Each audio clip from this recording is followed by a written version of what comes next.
Okay, good evening, or whatever time it happens to be where you are. Thank you so much for listening. My name is Argo Vermeer, and this is my channel, Argo Vermeer, at Collectivism Kills.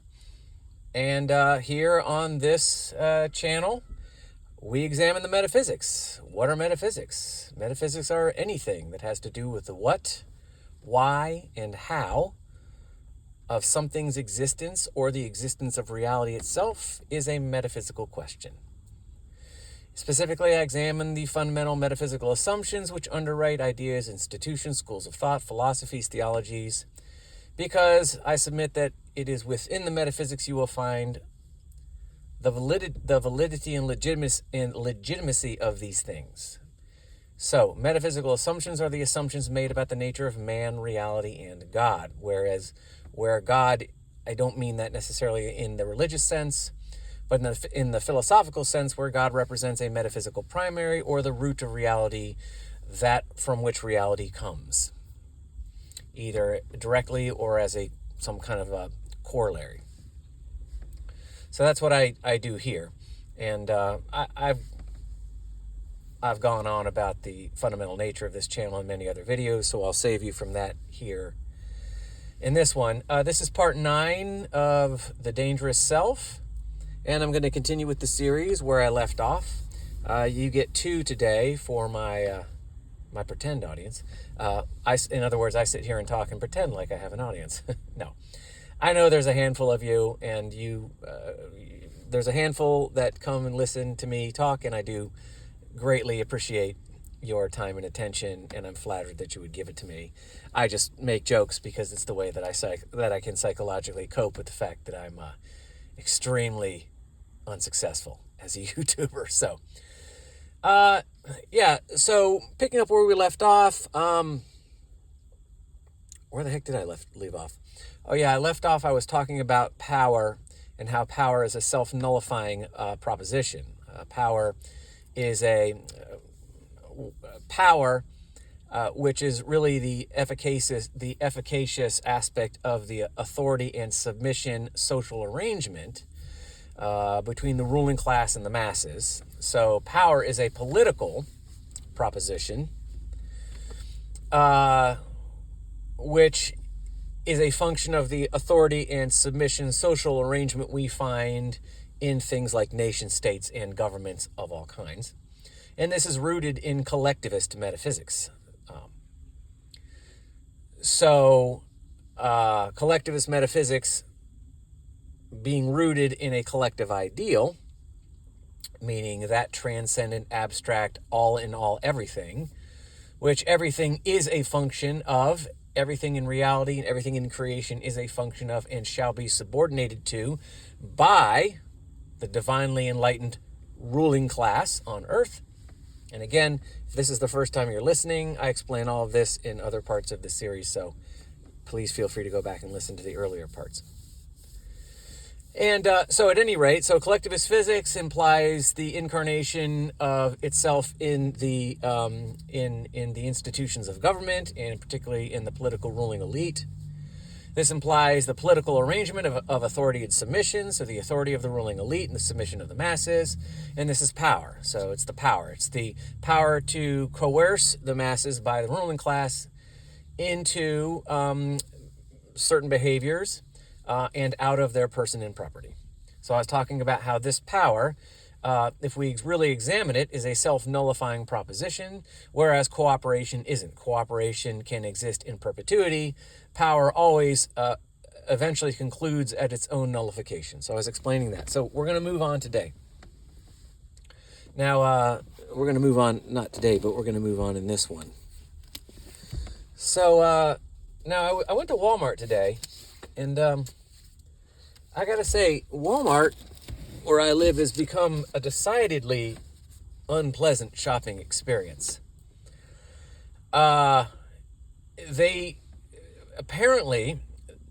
They're trying to do everything possible to make shopping at Walmart in person as unpleasant and inefficient as possible. After you run the gauntlet of people at the door either begging for charity or trying to sell you something, At any given time I've been there, it can be up to 3 separate people. So if you count this time of year, you'll have the Salvation Army, plus somebody there trying to sell you windows or water heaters, and then another store employee asking if you want to donate to fallen heroes or breast cancer. And look, these are all worthy causes. But it does sometimes, I would say oftentimes, get annoying and tedious for an altruistic people like we Americans are to be bombarded even before we begin shopping for what we actually came for. We are bombarded with people that are pulling at our wallet for things that we didn't even come to the store for. And of course, Americans, which is why, this is why the whole tipping thing in America, the epidemic of tipping, I don't know if you've heard about this, but now like the minimum tip is like 20%. So it used to be like 5%, and now it's crept up to like basically the minimum amount you can tip and be a good person in America today is like 20% according to the businesses that you frequent. Americans are being asked to tip at places where they were never asked to tip before. You're being asked to tip at you're being asked to tip your mechanic. You're being asked to tip the person who scoops your ice cream. And sometimes tips are being added without your knowledge.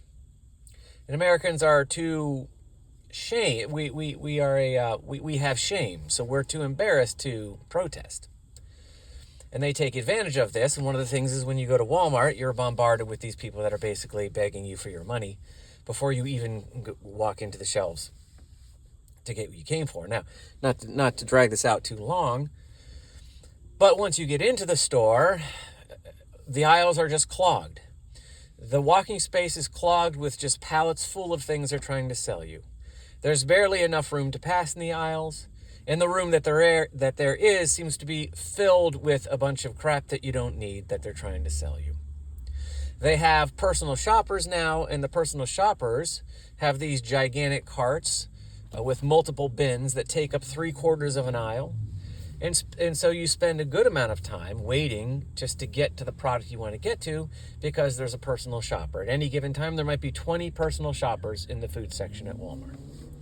So after a while, you start to feel like you're being herded around you start to feel like you're being treated like an animal and not a human. That any business or corporation can look at this kind of practice and be thinking of human beings when they do this. I don't know. And I think that you could probably carry this over into many other aspects of American life. Whether it's a theme park you go to, whether it's the grocery store, whether it's a restaurant, whether it's just driving around on the roads, between the roads and the entertainment and the shopping, as an American, you start to feel more like an animal and less like a human. Because you start to think there is no way that anybody who acknowledges your humanity would expect you to find this tolerable or pleasant. Again, be it the traffic, be it the entertainment, be it shopping, be it theme park, it's gotten so unpleasant that I think more and more people are just deciding, not to mention the travel, the airline travel, cruise ships. I mean, don't get me started. I think that people more and more are and will be starting to opt for staying home rather than going out because it's gotten so unpleasant. You start to feel like they must, and when I say they, I mean the ruling class and the corporate class, which finance the ruling class in our oligarchical society, in this oligarchical experiment called America. There's no way they can look at us as human beings. They have to, on some level, consider us animals. Because this is how we're being treated. And it's gotten so bad, you can feel it. The food that they shovel into you, the kind of processing that goes into our food, how they organize the roads, how they set prices. We are being treated like livestock, and we are being herded hither and thither. And that's when they care. When they don't care, they'll just organize their businesses in any old way, because what do animals care? We're just rats in a maze. We'll go into Walmart and we'll just figure it out. We'll figure out how to get ourselves from the front door to the exit with what we need. They don't need to put any thought into it any more than you would need to give any thought to a mouse in a cornfield. They just figure out how to get from one end to the other. And there's a reason for this, and the reason has to do with the metaphysics. The collectivist metaphysics, which underwrite these societies, when I say societies, I mean governed societies, because all governments are rooted in collectivist metaphysics. And I've said this before, collectivist metaphysics deny the fundamental objective existence of the individual self. So you, as a conceptualizing, consciously self-aware, able, self-actualizing, with your own volition, choice, free will, consciousness, conscious frame of reference, the ability to apprehend truth and act in service to it, collectivist metaphysics deny all of this fundamentally. There's no you. You are always, your proper existence is an expression of some all-determining force outside of you. So that's called the collective ideal. Now, in our postmodern world, where our new postmodern Gnostic religion, the religious ideology which governs the way we are in our enlightened, progressive postmodern West, is scientific determinism. So human consciousness is an illusion, it's an epiphenomenon. The sense of self, the experience of existence as a singular self, an individual, is chalked up to simply the epiphenomenon or side effects of biological evolution,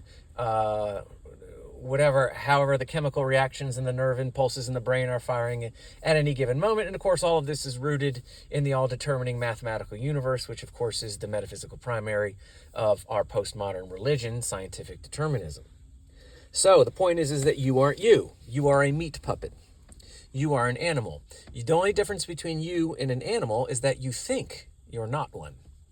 You have this sense of self that is inexorable and absolute, that you can't get rid of, no matter how hard you try, and that is your original sin. But don't worry, the ruling class, the people, the authority which exercises power over you, exist to help you function in spite of that. They will dictate your behavior from cradle to grave to a point where your sense of self becomes completely irrelevant. It's all about obedience or else. They reward you and they punish you just like you would a rat in a laboratory. The point of the state is to eradicate entirely the need for this sense of self. Now, you will feel pain and torment and torture because this sense of self is inexorable. Because, see, you actually do exist as a singular self. There is such a thing as you qua you, and you can't get rid of this. And so you will feel this as you would naturally feel it when running up against assumptions about your nature that are contrary to them. You will feel exploited. You will feel exasperated, frustrated. You will be tormented. You will feel miserable, and you will feel chaotic, and you will feel anxious. And this is not going to go away because the fact is that you do exist. And so you are going to register these kinds of things as some kind of either physical or psychological pain. But they don't care about that. That's all an illusion too. You're just an animal. You're just a meat puppet. And I suspect as time goes by, you'll feel more and more like that.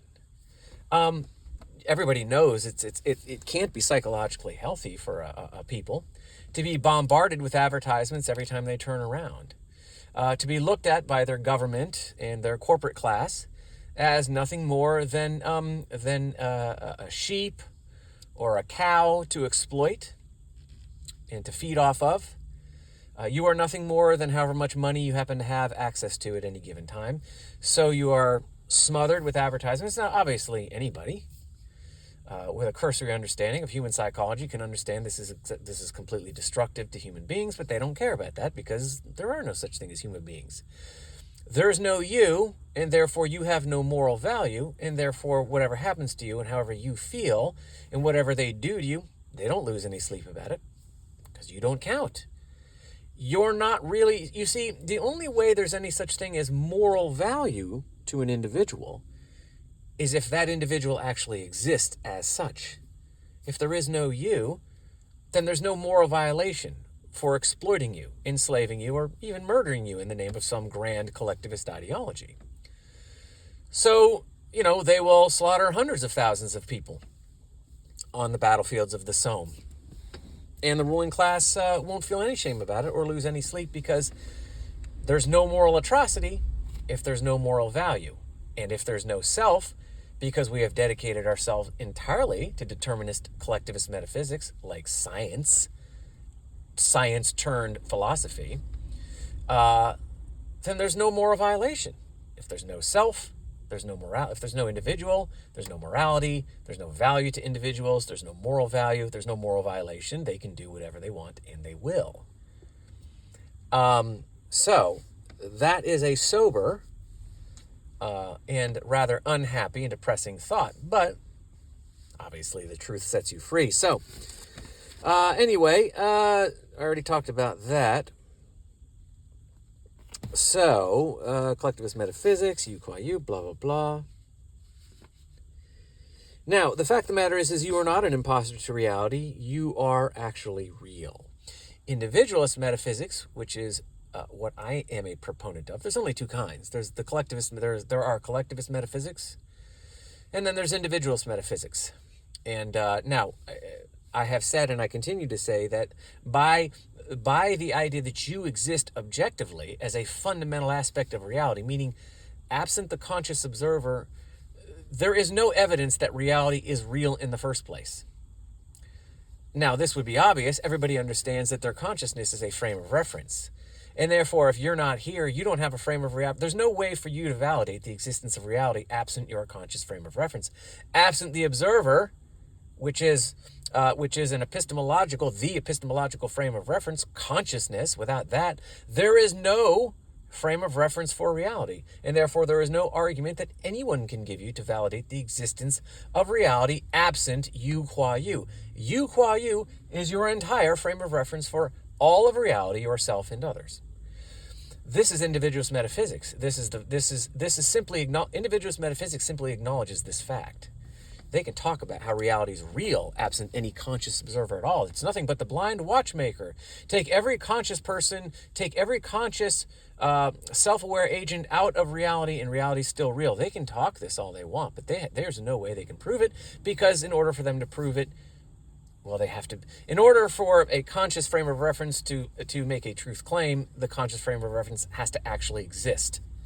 If the claim is from the conscious frame of reference that I don't exist, it's automatically self-nullifying, or that everything is still real without me. You can see how it's self-nullifying because it contradicts the very frame of reference by which this can be known. Now, individualist metaphysics is simply acknowledging this truth. But this is not solipsism. The individual is not the metaphysical primary. That's narcissism. That's solipsism. All that exists is you. Everything is just a function of you. No, that's narcissism. That is basically collectivism. So solipsism is collectivism. It's just that the metaphysical primary, that from which everything is a direct function and everything belongs, is me. No, that's collectivism. No. Ability is the metaphysical primary of individualist metaphysics. The self is a metaphysical proposition, but it's not the primary. No, you, in the existence of you, implies the existence of other. There is no conceptualizing you without a conceptualizing other. Because without that, you don't get language. So the ability to conceptualize implies the ability to have language. This implies the ability to communicate. This implies someone else, another conceptualizing agent with which to communicate. So if you become solipsistic, if it's just you and there's no one for you to communicate with via language, then the roots of conceptualization fall apart. But that's a blog for another day. That's getting a bit arcane, and I don't want to make you go cross-eyed just yet. So at any rate, no, all individualism is simply acknowledging the existence of the actual stuff, that you actually exist objectively, and you exist absolutely. And yes, this does have implications for everlasting life, meaning that you are always going to be you, and you will always have a conscious frame of reference. Now, this body has a shelf life, but your spirit does not. This is not religion. This is just logic. Your frame of reference is an absolute. It's a singular constant. It can't end. You wouldn't have a frame of reference for ending. The idea that when you die, you'll just fade into oblivion. You don't have a frame of reference for that. You have an absolute epistemological frame of reference rooted in your fundamental ability to conceptualize your existence. There's no beginning or end to that. That just is. So the idea that somehow there's going to be a time when you are not is a contradiction in terms. So the only rational alternative is that there is going to be a you in this life, in the next one, in the next one. You're going to exist, and you will have a body in some form. It may not be this one, and people may not be able to interact with you qua you in this particular iteration of your body anymore, but you will go on. I'm not suggesting reincarnation. I'm not entirely sure.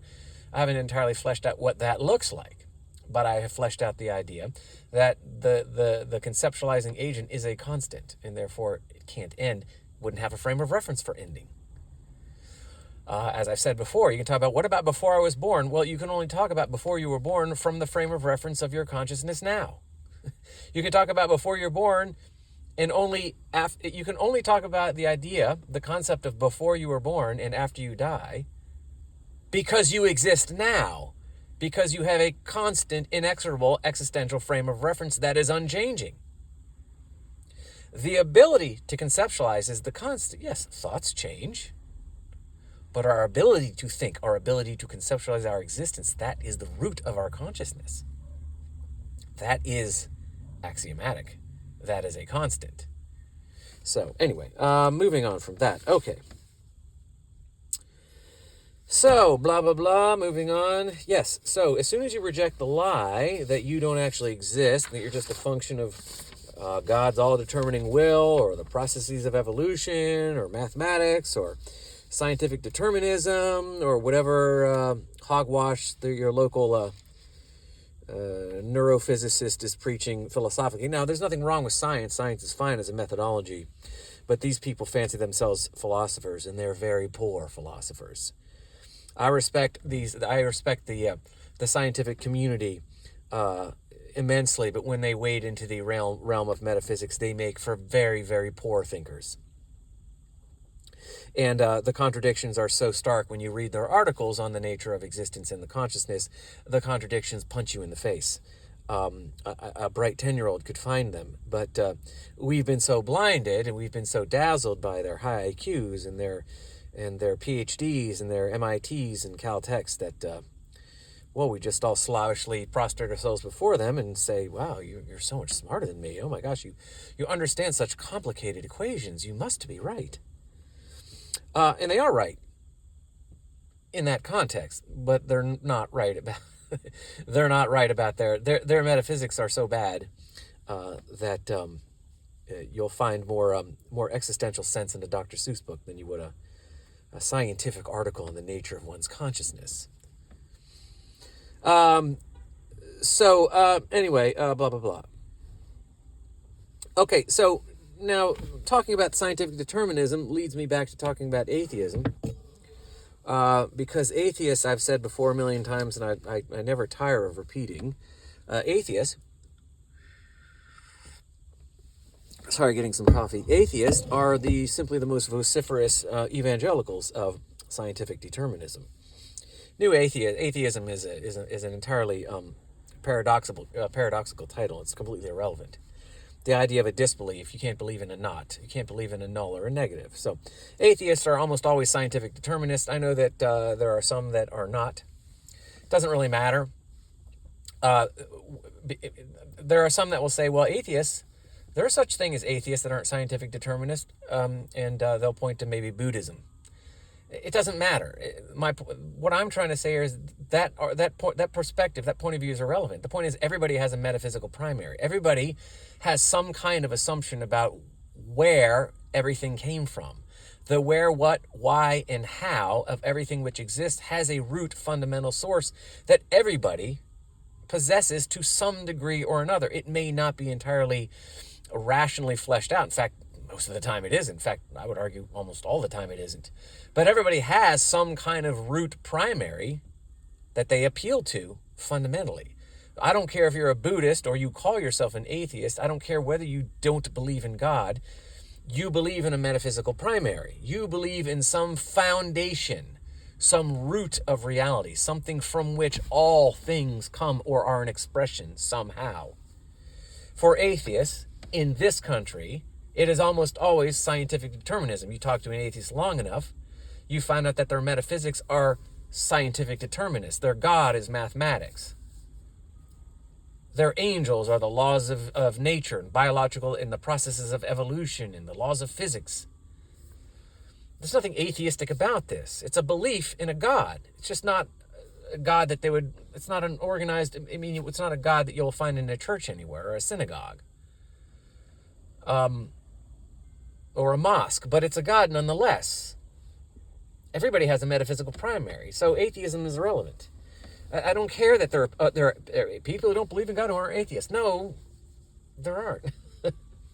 Because there aren't atheists. That's the lie. There's no such thing as yes, there is such a thing as a disbelief. You can label a disbelief in a deity as atheism. That's fine.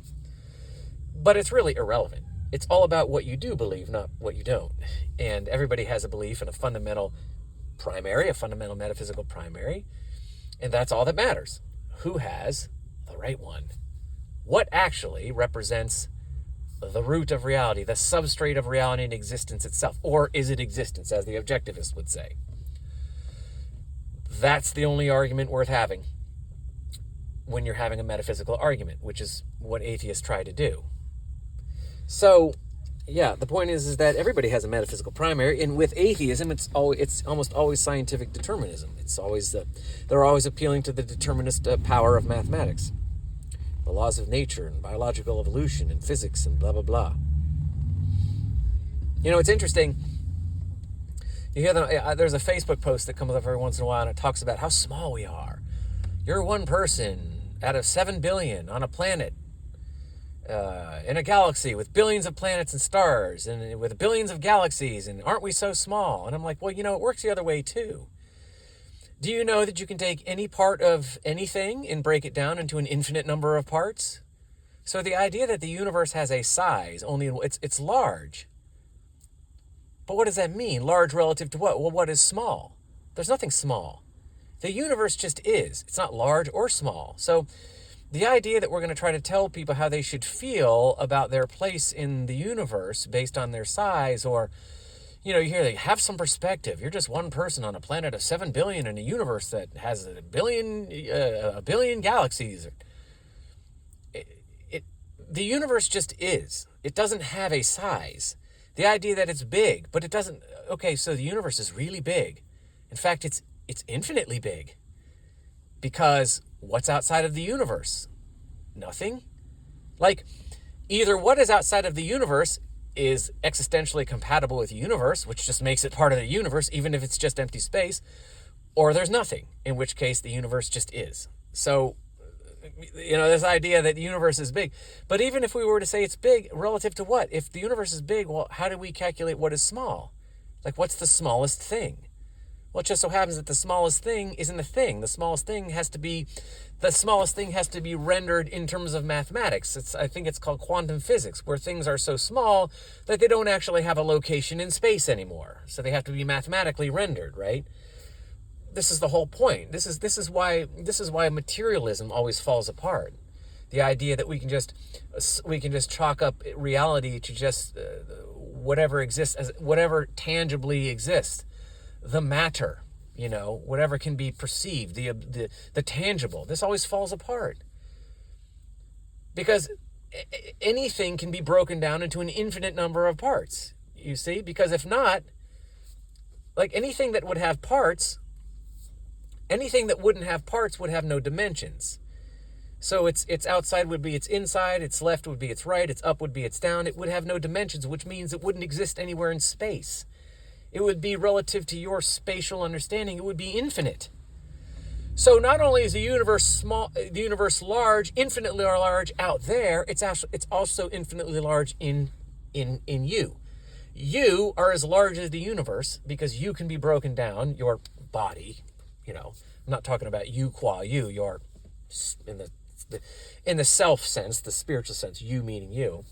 What I'm saying is that your body can be broken down into an infinite number of parts. So you, as a little old body, a little old person and a little old body, are just as big as the whole universe if you look at it that way.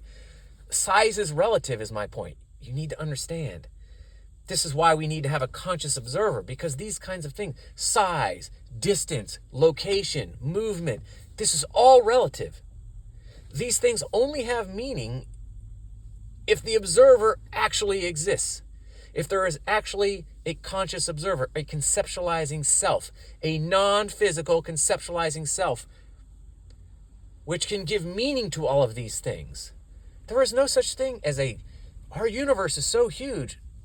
No, it's not. It's as equally small as it is large, because these terms have no meaning with respect to the universe absent the conscious observer. The universe goes on forever, and guess what? You can break down your own body into an infinite number of parts, which goes on forever. So it's this kind of thing that we need to understand. And anyway, this goes back to what I'm saying about needing to understand the fundamental importance and existential objective reality of the singular self. You have to understand that without you, qua you, the conscious observer, and I mean the observer meaning you and your neighbor. Like I said, there's a corollary between self and others. So this is not solipsism.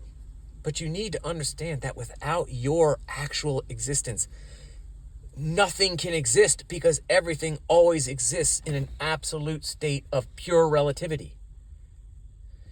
There's no means by which anything can have nothing in a purely, strictly, absolutely relative existence, nothing can have any meaning.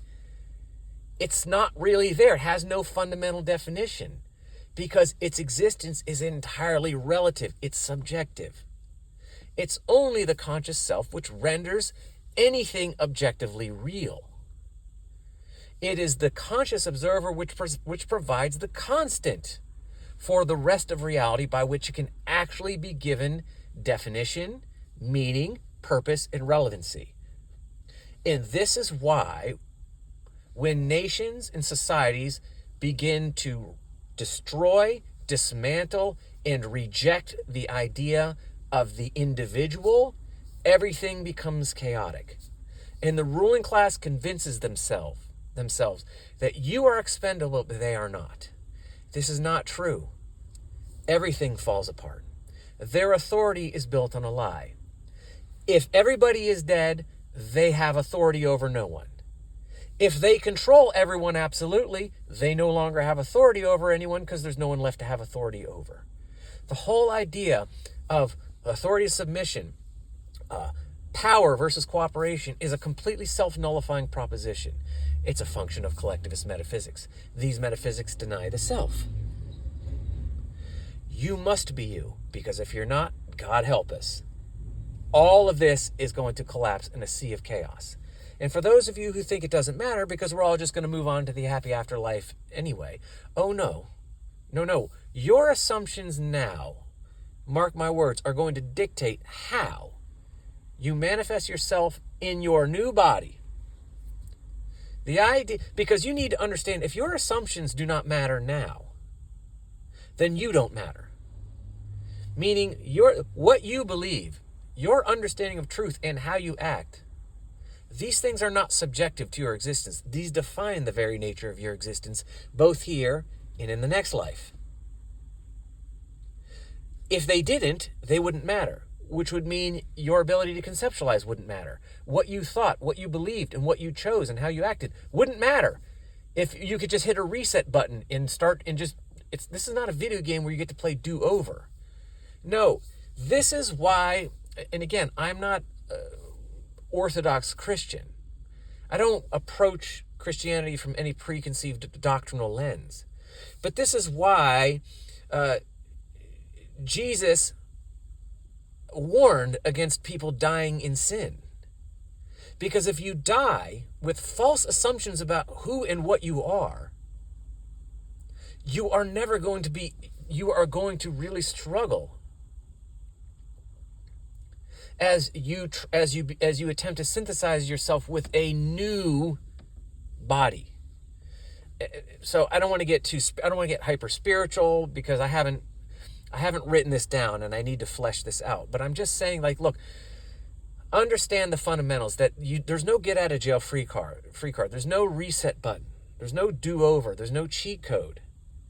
What you believe and what you think now and how you live your life now is going to matter. It's going to make a big difference in how you experience your next life. It just will. Because the only other alternative is that it won't. And if it doesn't, then ultimately, what you believe and think doesn't really matter. Because at the end of the day, one way or the other, you get a reset. You get a do-over. You get to start all over again. So all of what you think and all of your behavior and all of your actions terminate at zero at some point. They get zeroed out and they start all over again, which means that everything you think and everything you do now eventually will terminate at nothing, which means they're meaningless. So if what you think now doesn't matter for the next life, so again, the only alternative for it mattering is to not matter. And if you actually follow the logic and you do the metaphysical equation, which I won't bore you with now, you will find out that if you believe that, then what you're really saying is that what you think now doesn't matter.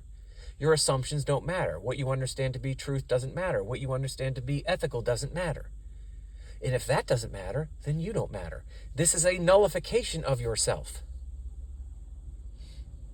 So if it truly didn't matter, then you wouldn't be conscious to be aware of it. The reason why it matters is because you are self-aware. So I won't torment you with any more on that.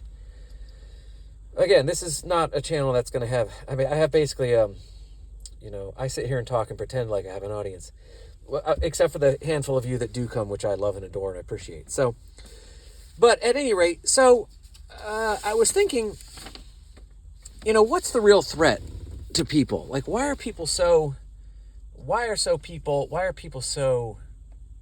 terrified? Not terrified. Well, it could be terrified, but they're so reticent. They're so hesitant to even accept the fact that they exist. I mean, beyond the fact that we're basically brainwashed by the church and conditioned by our existence under the auspices of a political ruling class, to accept that anything that runs contrary to the fundamental metaphysics that underwrite these kinds of things must be false, because we're not familiar with them. They're strange to us. So, but other than that, I'm going, what's the real threat? And the real threat, I think, well, at least beyond just the fact that it's uncomfortable for people, the real actual threat is a threat to power, you see. And we have been conditioned as human beings, the vast majority of us being in the great unwashed and governed masses, to think that we must be ruled. This is what we just believe. How many people in your life are really bona fide anarchists? And I don't mean communist. I don't mean qualified anarchists like communist anarchist or fascist anarchist. I don't mean that. I mean true categorical cooperativists like me. Probably zero. Nobody. You ask people, what would we do without government? Oh my God, it would be a disaster. It would be the end of the race. It would be the end of the human race. It would be just an orgy of sin up and down. So, it's a threat to power. So it's an obvious. So the idea of the objective existence of the self, and therefore the politics which follow from the objective existence of the individual self, which are entirely cooperative, meaning that there can be no rational authority and submission social dynamic, which flows from individualist metaphysics, the existence of the individual.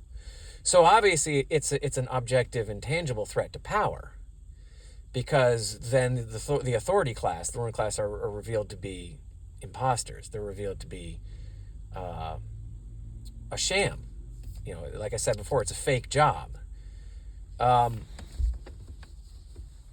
But for the masses, it's really just, we're so conditioned to believe that we must be governed. We must have a master.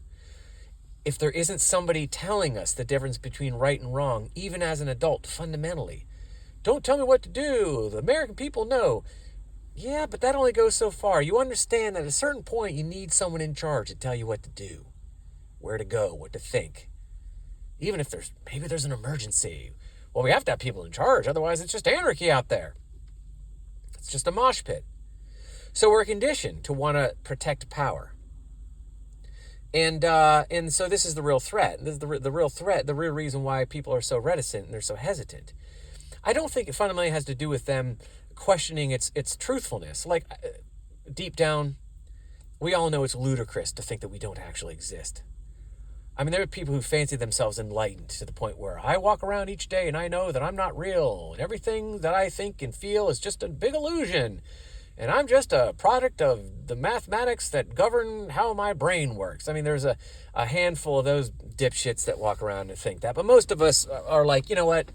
We'll play along with this bullshit because we don't like conflict, and this is basically the philosophical zeitgeist of the postmodern West, run by, and instantiated and absolute psychopaths which run political institutions. So we just kind of nod our heads and pay lip service to how oh, that's true. Oh, that makes sense to me. And oh my gosh, all those people at MIT and Harvard, they must be geniuses. And what the fuck do I know? So, but we know deep down, it's fucking ludicrous. Oh, I'm not really real. I'm not actually seeing this.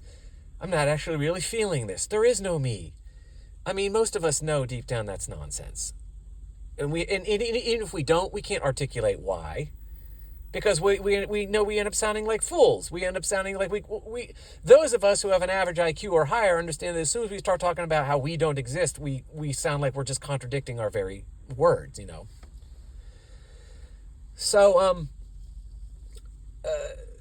so those people who really do get offended, I think it's not because that they really believe this. I think it's because they are people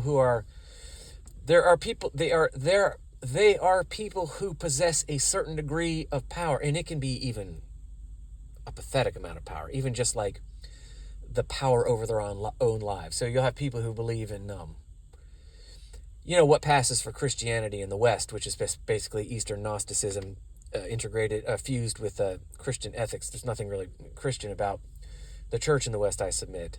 But it's just the power to have, like, they'll think, well, the church and my religious beliefs are what give me power of my own life. It's what gives me power to maintain a steady and organized way of life. And look, I get that and I respect it. I mean, it's not true in many cases. I've been around Christians for the vast majority of my life, and let me tell you something. The Christian families that I've known are as chaotic as anybody else's. So, but it could be any amount of power that you feel like you might possess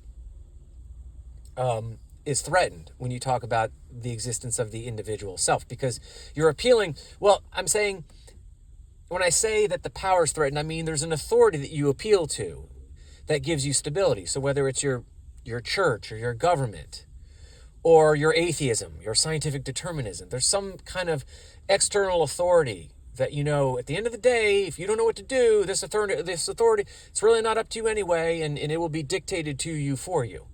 And if you're an atheist or a scientific determinist, well, you can just, it doesn't really matter. You can just, everything you do and all of its consequences, you can just punt into the cosmic abyss of, well, the laws of physics determined it, so I don't really have anything to do with it anyway. So at any rate, I think that's the problem, is that the people who really need power in their lives, the people who really, really, really covet the existence of an authority, or they are the authority, get threatened. Like, atheists are not intellectually, you see, and I'm going to wrap this up soon, but my atheism videos, what atheists continue to get wrong on those, and they're the only ones that are of any popularity to any degree, what the atheists always got wrong is because they can't be bothered to listen, because they're intellectually dishonest and obtuse, just like many Christians are. I'm not pointing out atheists, but they're as demagogic and they're as demagogic and recalcitrant and stubborn and intellectually dishonest and obtuse as any religious person you'll ever run into. Believe me. But they kept insisting that the problem, like, oh, I'm just another theist trying to prove God, which, of course, again, if you actually listen to what I was saying, that wasn't even close to what I was doing. What I was doing is I wasn't really so much concerned with proving God. In fact, I openly say that's not what I'm doing. I'm not proving God one way or the other. I'm simply proving that atheism is a waste of time, because if you're not arguing the metaphysics, or you're pretending that you don't have them, it's a waste of time. But I suppose if I was trying to prove anything, I was trying to prove the existence of oneself. And see, that is threatening.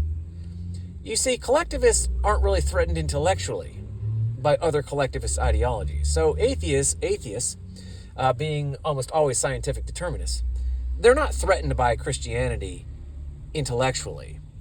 Because you can't come to an intellectual accord between two collectivist ideologies.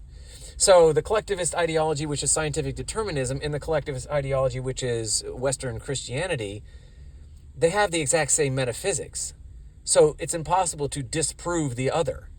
You're simply arguing from a blind faith that your collective ideal is that your God is the right one. But of course, since you are infinitely inferior to God, you can't prove God because God's infinite, right? Everything is an expression of God. So how do you prove him externally? You can't. It's a matter of blind faith. So there is no real debate between collectivist ideologies. It's always just a matter of power. And the atheists happen to have it. So the atheists they're threatened by the church when the church has power, but they're not threatened intellectually by Christians, and Christians are not threatened intellectually by atheists. What followers of collectivist ideologies are threatened by is that the other side will get more power than they have. But they are intellectually threatened by the argument for the objective existence of the self, which is why both atheists and Christians reject my ideas and my message with vociferous anger most of the time, in exactly the same way I have noticed, and appealing to the exact same arguments, the exact same metaphysical arguments. It is no surprise that I have had the same experience with Christians as I've had with atheists in terms of how they react to my ideas. My message of the objective, proving rationally the objective existence of the self, of the individual. It's no secret that they both react the same way, with the same intellectual dishonesty, and with the same demagoguery, and appealing to the same fundamental determinist metaphysics. It's no secret. These things, atheism and what passes for Christianity in the West and has since Augustine, they're two sides of the exact same coin. Because they're not angry or threatened by me because I have more power, or it's even possible that I'll ever get more power. My position's not about acquiring power anyway. But even if it was, I'm so far from having any real political power, you couldn't possibly be threatened by that. What they're threatened by, and why they get so angry with me, is because they're intellectually threatened. And because they're conscious individuals, and they actually do exist as individual people, and because they are conceptualizing agents in their nature, the real threat, the real existential threat, the spiritual threat, is always the intellectual threat. I have a more rational argument than they do, and that's the real threat. So I'm going to stop there, and because I'm running out of time, and I think I'm going to have to go soon. I'm waiting in a parking lot. And I hope this has been helpful, and I hope that you enjoyed it. And that's all I have to say. So I hope at very least it was interesting. Thanks for your time and attention, and I will look forward to talking at you later. Okay, take care, bye.